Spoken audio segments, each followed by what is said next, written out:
to start with something that most people never stop to question. Why does fantasizing feel so normal now? Not extreme, not concerning, just expected. And I don't mean this in a moral way. This isn't about stopping your thoughts. It isn't about willpower or discipline. It's about context. Because when something feels normal at scale, it usually means that the environment trained it, not that it is inherently neutral. This episode is brought to you by my HarperCollins published book, Mind Over Explicit Matter. Learn how artificial stimulation miswires your brain and what you can do to rewire it back to purpose, intimacy, and connection. Go to drtrishleigh.com/book. I'm Dr. Trish Leigh. Welcome back to the Supernormal podcast with me, your hostess with the mostest. Here we dig into supernormal stimuli from the screen and we talk about creating a supernormal life instead. So let's think about this together. Okay, so you probably know that I grew up in a home of 6 kids. And then, of course, I now have 6 children of my own, with my bonus son included. So, chaos growing up and early in my life as a mom was normal. It was the norm. I didn't have 1 second of privacy as a young person and a young adult. We grew up in a small home with 1 bathroom. That bathroom was smack dab in the middle of the hall, where basically everyone was outside the door and somebody was waiting at all times. So what was normal to me was chaos, stress, urgency. They felt totally normal. What I didn't know is that I grew up dysregulated because of my environment. I was always on red alert, and I mostly was thinking about other people's needs. And I kept my needs very small so that I wouldn't be a problem. It never occurred to me that it could or should be another way.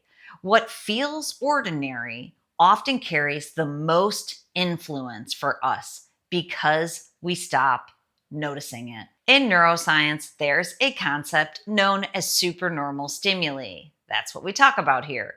It refers to artificial inputs that are intense. They're more efficient or more controllable than anything the brain evolved to encounter in nature. By efficient, I mean in training your brain.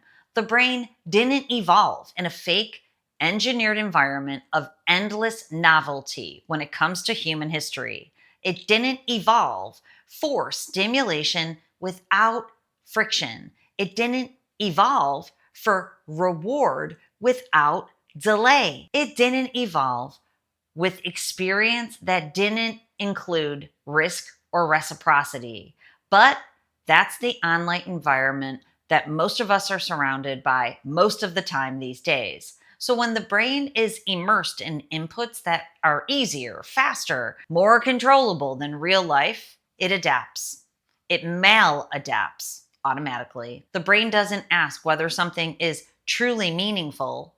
It asks whether it's efficient. This is what I see in my clients' brains all the time. Brains that have maladapted for high levels of pleasure without having to work for it. And this is why fantasizing feels so normal to most people. It matches the logic of the modern world. Internal environment and internal stimulation becomes easier than the external real world. The unreality is more exciting than reality. Control feels safer than the uncertainty of your life. Stimulation replaces presence. Ease outcompetes engagement. Fantasizing requires no negotiation with reality. No other nervous system is involved. There is zero delay, no vulnerability. And from the brain's perspective, that's incredibly efficient. So of course the nervous system learns to default there if it has been trained. This is pretty much why chaos felt so good to me, even as an adult, because that was the environment that I was trained in. I trained myself. When I was younger, I kept my life at the highest level of stimulation possible. I moved my family 5 times in just a few years. That's 5 kids, 5 times. I went back to medical school, even though I already had 2 doctoral degrees with my 5 children in tow. That story is in my book, Mind Over Explicit Matter. But finally, the moment came when I had the realization. It struck me dead almost that the chaos was coming from me, not happening to me. Boom. I woke up. And I want you to wake up to the chaos of supernormal stimulation. So just think about it like this. Listen to the way that we talk right now. I just need a break. I'm just going to check my phone for a second. I'll start after this. These aren't bad habits. These are the environmental maladaptations. They're the language of a nervous system trying to regulate itself in an incredibly high stimulation world. But when your life truly requires depth, presence, and sustained engagement, those same maladaptations quietly begin to cost you. One client put it to me this way recently. This is what he said. He said, it's like an out of body experience. I can't even explain how it happens. I go to sit down at my computer to do work, and I automatically find that I open the tabs without even thinking about it. And I'm sucked into the screen, and I'm off purpose for 20, 30 minutes longer. Well, that, my friend, is the hijacker at work. And this isn't a new concern. It's been a concern in the tech world for a while. It's just becoming more visible now, thankfully. Neil Postman warned a while ago that we wouldn't lose our freedom through force. We would lose it through distraction. That entertainment would replace depth. Nicholas Carr showed how constant stimulation doesn't just distract attention, it reshapes it. Sustained presence becomes harder than ever. Internal engagement becomes easier than relationships and the outside world. Anna Lemke explains how pleasure and pain share the same balance system in the brain, what I refer to as the pleasure-pain paradox in my book, Mind Over Explicit Matter. The more ease we rely on, the less tolerance we have for effort. Different authors, different lenses, same conclusion.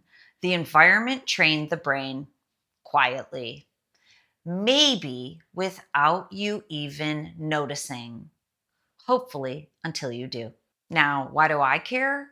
I care because this takes you away from your passion and your purpose, your innate inspiration that's in there, your true self. It makes you feel anxious, restless, depressed.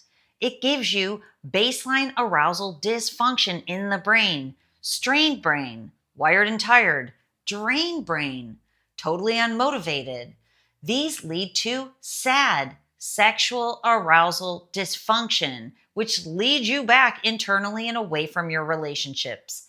It affects every single fiber of your being. It keeps you stuck. Now, wildly, high performers often feel this first, not because they're weaker, but because they basically demand more from their nervous systems. They've always demanded depth, presence, meaning, focus, leadership, creativity. Then, when the brain defaults to internal stimulation time and time again, real engagement feels heavier. And that's devastating if your work or your life requires presence. One of my clients who owns his own business is selling it because he can't run it anymore. Does he want to sell it? No, but he just can't keep going. I plan to change that. So, just to be clear, this isn't about rejecting imagination or creativity or inner life. You know how important that is to me. It's about noticing when the brain prefers that internal stimulation over real world participation. The issue isn't fantasizing, it's when fantasizing replaces contact. What I'm talking about is not about going backwards, and it's not about sacrificing anything. It's about helping you move forward, evolving. You know what I did as an adult and a mom. I found a home with private space for each of my children. Now, this required me to be a little inventive because that's 8 people, but we did it. So now my family get to grow up with nervous systems that are at much greater ease because of the environment. They get to live regulated. And me, I now consider my own needs and I try to put them first sometimes when it's necessary. And of course, I'm a work in progress, but I'm much better than I was in my younger years. That's what we're talking about, growth. Here we grow again, my friend. Okay, so here's the question that I want to leave you with today. If your nervous system wasn't constantly pulled inward, what would your attention feel like? What would your desire feel like? Your work, your relationships, your sense of meaning, your purpose, your passion, your life? Because that question isn't about restriction. It's about expansion. When something feels normal, it's usually worth asking, who trained this? Supernormal environments don't make people broken. They make awareness essential. The next level of life isn't more stimulation. It's more presence. So, if you want to know if your brain is using fantasy to avoid effort, if you want to understand how brains maladapt, please go over to drtrishleigh.com. Take the quiz on fantasy taking you away from effort. And at the same time, I have awesome new content on YouTube. So please go over to YouTube. You can join my briefings where I have now made visual slides to help you understand the brain mechanisms that are at play here. I also have made a deeper dive motivation video that includes the brain hack. So go over to YouTube, Dr. Trish Leigh, check those videos out, get the education, get the deep dive motivation and the brain hack to keep moving you forward. Screens are supernormal stimuli. They are taking you away from your supernormal life, the one that you want and the one that you deserve. So stay with me so we can get you out of the first and get you into the second. All right, control your brain or it will control you. I'll see you next time.